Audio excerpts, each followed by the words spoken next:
अस्सलाम वालेकुम। आज की एक और वीडियो में आप सबको वेलकम है। तो एक छोटा सा क्लिप देखें, फिर उस क्लिप के बारे में कुछ बात करेंगे।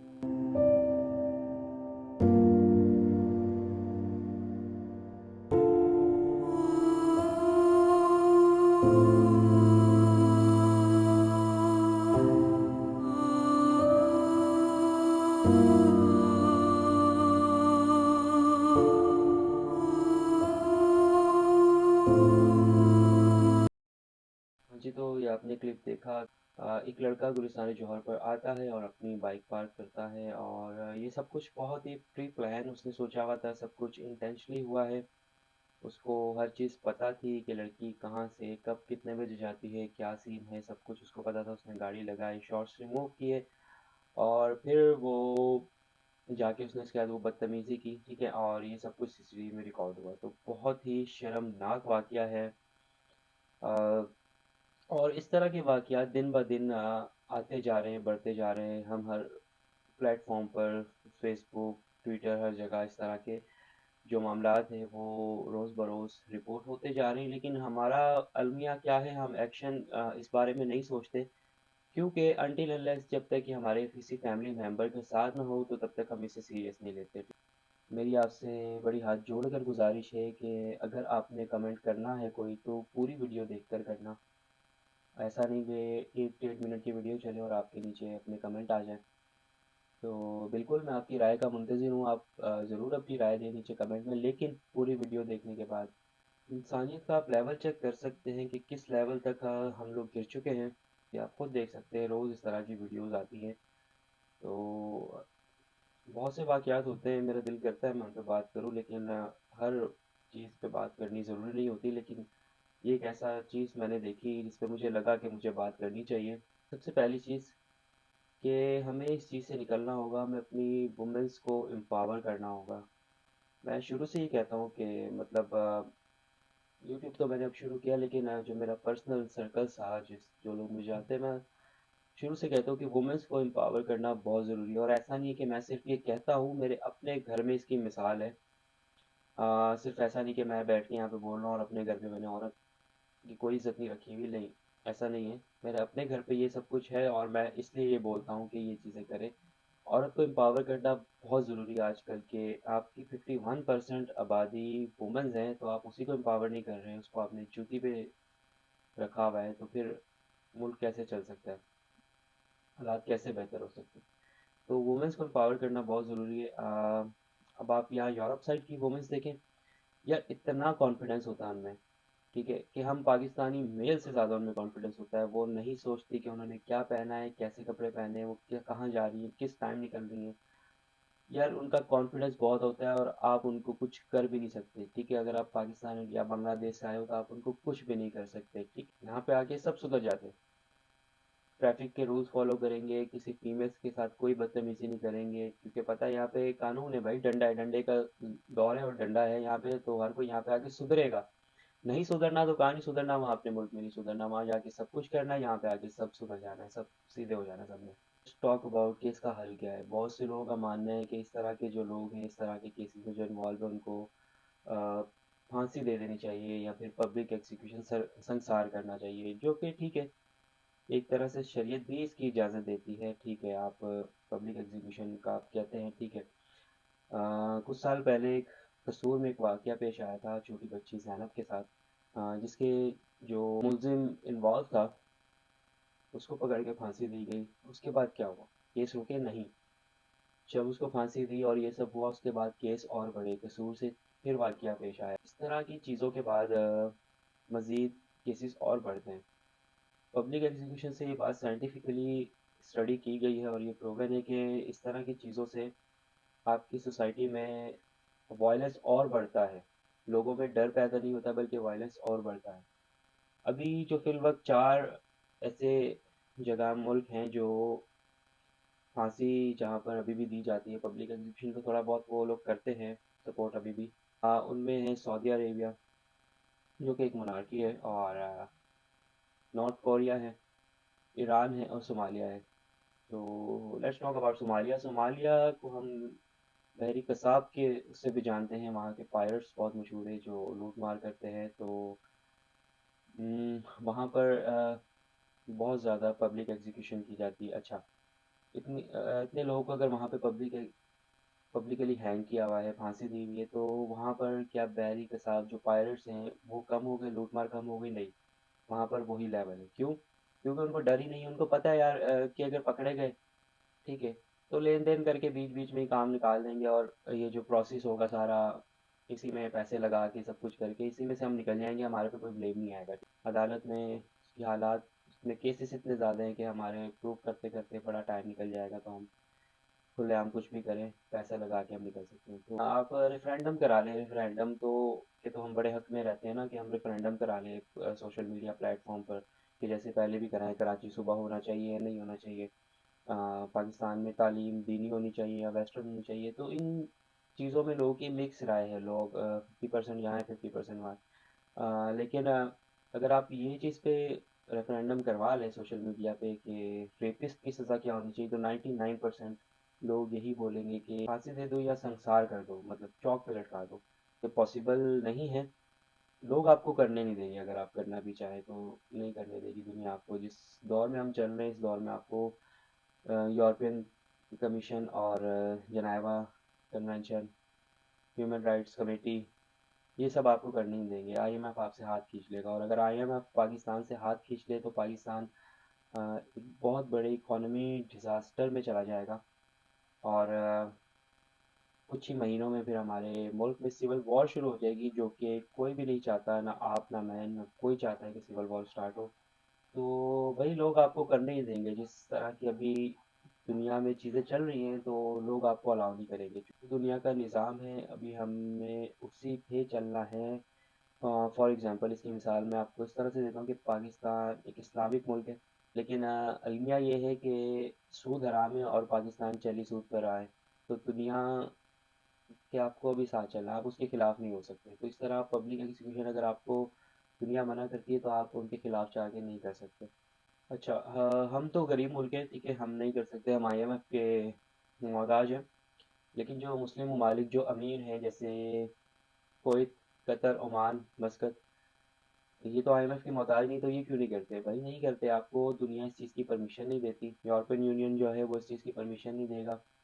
और अगर आप ये चीज़ें करेंगे, तो ये चीज़ साइंटिफिकली प्रूवन प्रूवन है कि आप अगर पब्लिक एग्जीक्यूशन करते हैं, तो इससे माशरे में वायलेंस बढ़ता है। जब आप इस तरह खून खराबा देखते हैं, तो ये लोग नहीं कर सकते भाई, इतना आसान नहीं है, ना ये लोग करेंगे। अ, दूसरी चीज़ ये कि एक तरफ आप कहते हैं कि हमारे मुल्क में टूरिज़्म नहीं आ रहा, हमारे मुल्क में टूरिज़्म आए, लोग आए, नारायण गागान, हुंजा, गिलगित बल्तिस्तान इस तरह आए और विज़िट करें, और वहीं दूसरी साइड पे आप कह रहे हैं कि जब वो लोग आए तो वहीं खम्भों और दरख्तों पे लाशें लटकी हो। ये दोगली पॉलिसी नहीं हो सकती भाई। एक तरफ एक फैसला करके एक चीज़ पे चलना पड़ता है, ये दोगली चीज़ें नहीं कर सकते आप। सोचे कि आप इस्तांबुल जा रहे हैं, तस्कीनी स्क्वायर पे आप पहुंचे छुट्टियां मनाने, और वहां पे आप हार्ट शेप बलून जो वहां पर होते हैं उसकी जगह पे लाशें लटकी हुई, तो आपको कैसा लगेगा? ऐसी छुट्टियां जाएंगी आपकी? तो इस तरह से नहीं हो सकता। आपको बहुत चीज़ें सोचनी पड़ती हैं। अब घर बैठ के कमेंट कर देना कि फला को हैंग कर दो, फला को फांसी दे दो, संसार कर दो, सरेआम फांसी दी जाए, इसको ये कहना बड़ा आसान है, लेकिन इन चीज़ों पे अमल करना बहुत ज़्यादा मुश्किल हो जाता है। बहुत चीज़ों का प्रेशर होता है। एज अ प्राइम मिनिस्टर आप कभी एक दिन के लिए बैठे तो सही, आपको प्रेशर फील हो, तब आपको पता चलेगा कि मुल्क चलाना और चीज़ें मैनेज करना कितना मुश्किल है। इस तरह से कह देना बड़ा आसान है, करना बहुत मुश्किल है। इसीलिए जब भी हर कोई अपोजिशन में होता है तो बड़ी बड़ी बातें करता है, लेकिन जैसे ही वो हुकूमत में आते हैं, तो वो सब चीज़ें कर नहीं पाते। क्यों? क्योंकि स्ट्रेस बहुत होता है बहुत सी चीज़ों का, कि आप हर चीज़ फ्रीली नहीं कर पाते, आपको हर चीज़ का जवाब देना होता है। अच्छा, अब मेरे ये चीज़ें कहने का मकसद ये भी नहीं है कि आप इन जो मुजरिम हैं इनको फ्री छोड़ दें, इनको फांसी ना दें, नहीं, इसका मतलब ये भी नहीं। ठीक है, तो इसलिए मैंने स्टार्टिंग में ही कहा था कि आप वीडियो को पूरा देख लीजिएगा अपनी राय देने से पहले। तो इसका हल ये है कि बिल्कुल उनको सज़ा मिलनी चाहिए। उन्होंने एक गलत हरकत की और बहुत नीच हरकत की, सज़ा मिलनी चाहिए, बिल्कुल मिलनी चाहिए इसका। लेकिन पब्लिक एग्जीक्यूशन इसका हल नहीं है। देखें, प्लान बी इसका ये हो सकता है कि अ, लोग क्राइम करते क्यों हैं, प्लान बी। लोग इसलिए क्राइम नहीं करते कि वो सोचते हैं कि हम क्राइम करें। लोग इसलिए क्राइम करते हैं कि उनको माहौल सपोर्ट करता है, हालात सपोर्ट करते हैं।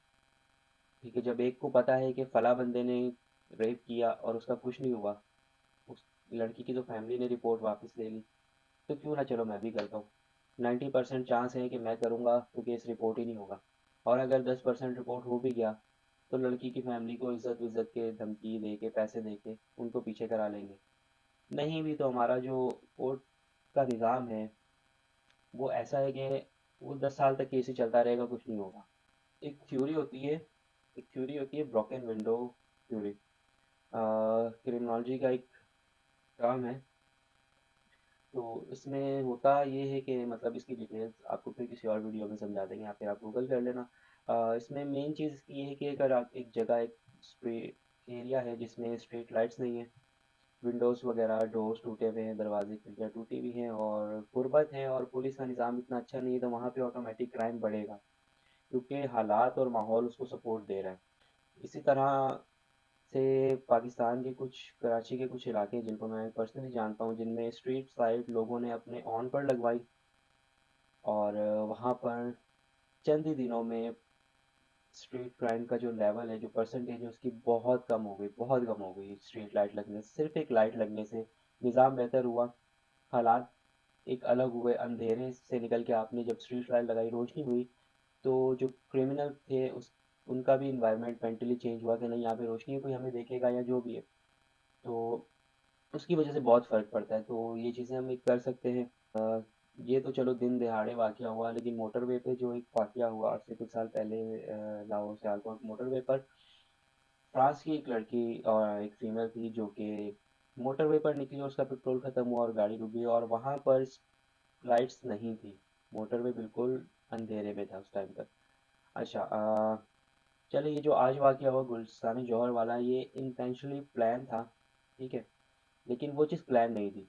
वो अचानक उसकी अनइंटेंशनली गाड़ी का पेट्रोल ख़त्म हुआ वहाँ पर और लाइट्स नहीं थी, और वहाँ पर वो आए लोग, उन्होंने देखा कि अच्छा, लड़की अकेली खड़ी है, गाड़ी ख़राब है, तो बजाय इसके कि उनके जहन में ये बात आए कि हम इसकी मदद करें, उनके जहन में क्या आया, एक अपॉर्चुनिटी का ख्याल। अपॉर्चुनिटी क्या, कि रेप कर दें। ये हमारी मेंटालिटी का लेवल है। इस हद तक पाकिस्तान के मर्दों की मेंटालिटी पहुंच चुकी है घटिया तरीन लेवल पर, कि आप किसी को देखो, अगर वो अकेली है तो अच्छा चलो जी रेप कर लेते हैं, कोई मतलब फ़र्क ही नहीं पड़ता। आराम से आपने उसके बच्चों के सामने उसका रेप किया। बच्चे इतने ज़्यादा छोटे नहीं थे कि वो कुछ समझ ना पाए, लेकिन उन बच्चों को जो मेंटली ट्रॉमेटाइज हुए होंगे बच्चे, सारी ज़िंदगी उनको इस वो चीज़ से नहीं निकल पाएंगे। हमारी मेंटालिटी लेवल इस हद तक पहुंच चुकी है कि अनइंटेंशनली हम लोग रेप को कुछ समझते ही नहीं है, और जब दिल किया रेप कर दिया। क्यों? क्योंकि एक नहीं पकड़ा गया तो मैं भी नहीं पकड़ा जाऊंगा, मैं नहीं पकड़ा गया तो कोई नहीं पकड़ा जाएगा। और सियालकोट मोटरवे वाले केस में जो वहाँ के सीसीपीओ थे, वो ये कमेंट करते हैं कि आप इतनी रात को निकली क्यों, और अगर निकली तो आपने पेट्रोल चेक नहीं किया। भाई पेट्रोल चेक नहीं किया, निकली क्यों, ये आपका राइट ही नहीं बनता, आप उससे सवाल करो। आप पुलिस हो, आप हमारे मुलाजिम हो, आप नौकरी कर रहे हो। आपका काम है कि अगर आपके पास इस तरह से विक्टिम आया है तो आप उससे उसकी इंफॉर्मेशन लो, ठीक है? आप उससे उसकी इंफॉर्मेशन लो, उसको रिपोर्ट करो और उस पर एक्शन शुरू करो। क्रिमिनल के खिलाफ जो क्राइम हुआ है उसके खिलाफ आप एक्शन लें। आप विक्टिम को जज नहीं कर सकते। हमारे रेप केसेस 90% रिपोर्ट इसीलिए नहीं होते कि हमारे पास हमारा सबसे बड़ा अलमिया ये है कि हम विक्टिम ब्लेमिंग करते हैं, ठीक है? और जिस औरत का रेप हुआ है हम उसी के ऊपर सवाल उठाते हैं, तो 90% लोग रेप केसेस को रिपोर्ट ही नहीं करते, इसलिए कि उन्हीं के ऊपर उन्हीं की इज्जत उछाली जाएगी, उन्हीं को बोला जाएगा आपने क्या पहना था, आपने कपड़े कौन से पहने थे, आपने खुशबू कौन सी लगाई थी, आप क्यों निकली अकेली। तो इसलिए लोग रिपोर्ट ही नहीं करते। अब पुलिस का ये काम नहीं होता, ये काम होता है जज का, क्योंकि जज ने हर चीज़ को सुनना होता है और फैसला देना होता है, तो ये जज का काम है। पुलिस को इस चीज़ के ना इस चीज़ के लिए अलाउ है ना उसको करना चाहिए। यही चीज़ है कि आपने रेप किया और उसमें फिर आप कहते हैं कि इज्जत भी औरत की गई। भाई इज्जत औरत की क्यों गई? इज्जत तो उसकी जानी चाहिए ना जिसने रेप किया। इज्जत तो उसकी जानी चाहिए। औरत की इज्जत क्यों गई? औरत की इज्जत शलवार में रखी किसने? मैंने रखी, आपने रखी, किसने रखी? औरत की इज्जत क्यों गई? इज्जत उसकी जाए ना भाई, जिसने रेप किया है, जिसके साथ रेप हुआ है, उसकी इज्जत क्यों गई? इसी तरह चाइना में एक रूल है कि अगर आप ट्रैफिक के कोई रूल्स तोड़ते हैं या गलत रोड क्रॉस करते हैं पैदल, या फिर कुछ भी गलत ऐसा करते हैं रोड पे, तो सीसीटीवी आपको फौरन से रिकॉर्ड करता है।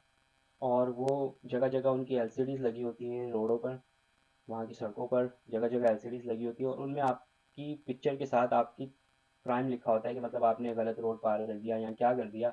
तो आपके इर्द गिर्द जितने भी लोग खड़े होते हैं वो सारे आपको शेम शेम बोलना शुरू कर देते हैं। तो ये है भाई, जो क्राइम कर रहा है उसको उसकी इज्जत जानी चाहिए, जिसके साथ हो रहा है उसकी क्यों जा रही है? और विक्टिम ब्लेमिंग में एक ये भी बड़ी चीज़ होती है कि आप अकेली क्यों निकली, महरम के साथ क्यों नहीं निकली? भाई महरम कब्र तक थोड़ी साथ जाएगा? यहाँ तो कब्र में दफना के और दिन में औरत को, रात में उसकी बॉडी निकाल के उसके साथ रेप हो जाता है। उसका क्या कसूर? उसने क्या पहना? उसने कौन सी जीन्स पहनी थी? वो तो कफन में थी। उसने कौन से परफ्यूम लगाए थे? कब्र में महरम भी लेटे के साथ? कब्रों से ही रेप हो जाते हैं। मुर्गियों के रेप हो जाते हैं। मुर्गियों ने कौन सी जीन्स पहनी थी? कौन सा अबाया लेती मुर्गी? अजीब है। विक्टिम ब्लेमिंग, आपने उसको सॉल्व नहीं करना, उसके मसले का हल नहीं निकालना, विक्टिम ब्लेमिंग कर देनी, जो कि सबसे आसान होती है। हर कोई कर सकता है। लोग बहुत इजीली सोशल मीडिया बैठ के कमेंट कर देते हैं। और कमेंट थोड़ा सा सोच समझ के करा करें, क्योंकि एक इफ़ेक्ट होता है बटरफ्लाई इफेक्ट, कि आपके एरिया में एक तितली उड़ी है जिसके पर से छोटी सी हवा निकली और वो कहीं दूर किसी और शहर में, किसी और मुल्क में जाकर तूफान बन गया, जिसे बोलते हैं बटरफ्लाई इफेक्ट। आपने यहाँ पे बड़े आराम से कुछ कमेंट कर दिया ठक करके, और वो दूर कहीं बैठे किसी ने यूज़ करते हुए मोबाइल या लैपटॉप या कंप्यूटर, उसने देखा कि अच्छा हाँ, उसके माइंड में एक ख्याल आया, उसका माइंड बनता गया बनता गया बनता गया, अनइंटेंशनली उसके माइंड में ये चीज़ क्रिएट होती गई कि कल को उसको भी जैसी अपॉर्चुनिटी मिले वो भी रेप, वो फ्यूचर का आपने एक रेपिस्ट तैयार कर दिया, या एक क्रिमिनल तैयार कर दिया फ्यूचर का। तो कमेंट्स बड़े सोच समझ के किया करें। अच्छा जी, अब इसका हल क्या है? इसका हल ये है कि देखें, हमें एक माइंड सेट सेट करना होगा। अपना पहले माइंड सेट चेंज करना होगा। ठीक है, सज़ा वाली बात बिल्कुल ठीक है, सज़ा मिलनी चाहिए, पब्लिक एग्जीक्यूशन नहीं, लेकिन जो सज़ा पॉसिबल है, जितनी सिवियर सज़ा है, मिलनी चाहिए। सबसे पहले औरत को इंसान समझना शुरू करें, जो कि हम नहीं समझते। हम बड़ी आसानी से औरत के लिए वर्ड यूज़ कर लेते हैं कि हमारी अपनी खेती है, बच्चे पैदा करने वाली मशीन है। जूते की नोक पे रखा हुआ हमने औरत को, दीवार पे लगाया हुआ है, और हम फिर कहते हैं कि ये सब भी ना हो। अच्छा, दोगली पॉलिसी एक और, कि ये लोग जो औरत को इस तरह की बातें करते, दीवार से लगा के रखते, आगे नहीं निकलने देते, वुमेन्स को एम्पावर नहीं करते। वही लोग जब अपनी औरतों को अस्पताल या कहीं लेकर जाते हैं तो उनको लेडी डॉक्टर भी चाहिए, लेडी नर्स भी चाहिए। तो उस तरह की दोगली पॉलिसी नहीं हो सकती। या तो आप वुमेन को एम्पावर ना करें, या फिर आप जब अपनी घर की औरतों को लेके जाएं तो फिर आप ये डिमांड ना करें कि हमें फीमेल नर्स डॉक्टर चाहिए, फीमेल नर्स चाहिए।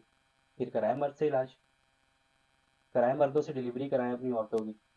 जो लोग वुमेन को एम्पावर नहीं करना चाहते, वुमेन की स्टडी के, उनको पढ़ाने लिखाने के, उनको कुछ बनाने के खिलाफ हैं, तो भाई ले जाओ अपनी औरतों को मर्द डॉक्टरों के पास लेके जाओ। फिर औरत फीमेल डॉक्टर के पास क्यों लेके जाते हो? मेल डॉक्टर के पास लेके जाओ, वहाँ उनका इलाज करवाओ।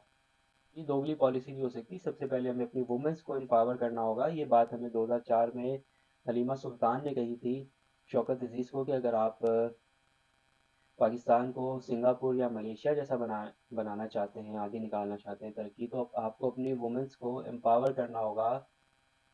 ये चीज़ हमने फोकस नहीं की, इस चीज़ पर हमने अमल शुरू नहीं किया, रद्द अमल नहीं किया। बांग्लादेश ने इस चीज़ पर काम शुरू किया, और आज बांग्लादेश आपके सामने है, बुलेट ट्रेन बांग्लादेश में, और हमसे कहीं गुना आगे निकल चुका है बांग्लादेश। और हम वहीं के वहीं कटी बत्ती के पीछे लगे हुए। तो इस चीज़ पे फोकस करना होगा हमें। एक तो अपनी स्ट्रीट लाइट्स प्रॉपर रखनी होंगी, जो आप अपने ऑन पे ठीक कराएं, या गवर्नमेंट को एप्लीकेशंस दें, या जिस तरह से मर्ज़ी। एक तो आपको इन्वायरमेंट चेंज करना होगा, जो कि क्राइम को बढ़ावा ना दे। स्ट्रीट लाइट उसके लिए बहुत ज़रूरी है, स्ट्रीट लाइट होनी चाहिए। और सेकंड ये है कि हम वुमेंस को एम्पावर करें, उनको पढ़ाएं, उनको आगे बढ़ाएं, और उनको इस चीज़ के बारे में कॉन्फिडेंस दें कि उनके पास हर चीज़ का राइट्स है। वुमेंस को दीवार पे नहीं लगाए, वुमेंस को औरत को पैर की जूती समझना छोड़ दें, ठीक है, बच्चे पैदा करने वाली मशीन समझना छोड़ दें।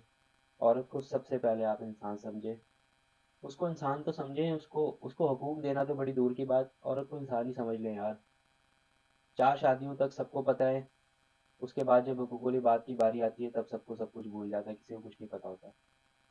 तो औरत को सबसे पहले भाई हकूक़ुल बात छोड़ें, आप इंसान ही समझ लें तो बड़ी बात है। ये पैर की जूती है, मशीन है, मेरी खेती है, जो मर्ज़ी करूँ, ये सब टर्म्स यूज़ करना छोड़ दें और औरत को सबसे पहले इंसान समझें।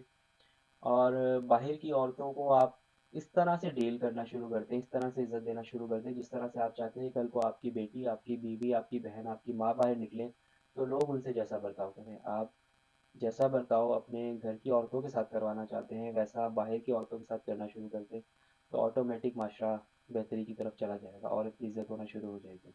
बसों में हम किसी प्रेग्नेंट फीमेल को देखते हैं तो हम जगह फ़ौरन सीट दे देते हैं और हम सोचते हैं कि भाई हमारा तो हकूक़ुल बात पूरे हो गए, हमने सब कर लिया, ठीक है, भले हम ऊपर से नीचे तक एक्सरे करके टिक्का बना दें, वो कोई मसला नहीं, हमारे हकूक़ुल बात पूरे हो गए, हमने सीट दे दी, बस ये हमारा फ़र्ज़ पूरा हो गया। इस तरह नहीं है, आप इंसान समझें, आप उसी तरह से डील करना शुरू करें जिस तरह से आप अपने घर वालों को चाहते हैं कि जब वो बाहर जाए आपके बगैर उनको डील किया जाए, उसी तरह से आप डील करें। वो क्रिमिनल्स होते हैं जो रेपिस्ट होते हैं उनको शर्म दिलाएं, उनको बदनाम करवाएं, उनका चेहरा आम करवा के सबको दिखाएं ताकि उनके रिश्तेदार, उनके सब लोग देखें और उनको शर्म आए, उनकी इज्जत जाए ना कि औरत की। तो ये कुछ चीज़ें, ये कुछ मेरी राय थी जो मैं देना चाहता था, तो अगर मेरी कोई बात बुरी लगी हो तो उसके लिए बहुत बहुत माफ़ी चाहता हूँ। कुछ चीज़ें थी जो बोलनी थी, मुझे डिस्कस करनी थी, दिल में थी इस बारे में बात करने की, तो औरत को इज़्ज़त दो, एम्पावर करो। जो भी बात बुरी लगी हो तो उसके लिए माज़रत। मुझे अपनी राय ज़रूर दीजिएगा कि आप लोग क्या सोचते हैं इस बारे में, जो भी कुछ हुआ, गलत हुआ, अच्छा हुआ, जैसे भी आप सोचते हैं मुझे प्लीज़ कमेंट में ज़रूर बताइएगा। मिलते हैं नेक्स्ट किसी वीडियो में, तब तक अपना ख्याल रखें। Bye bye.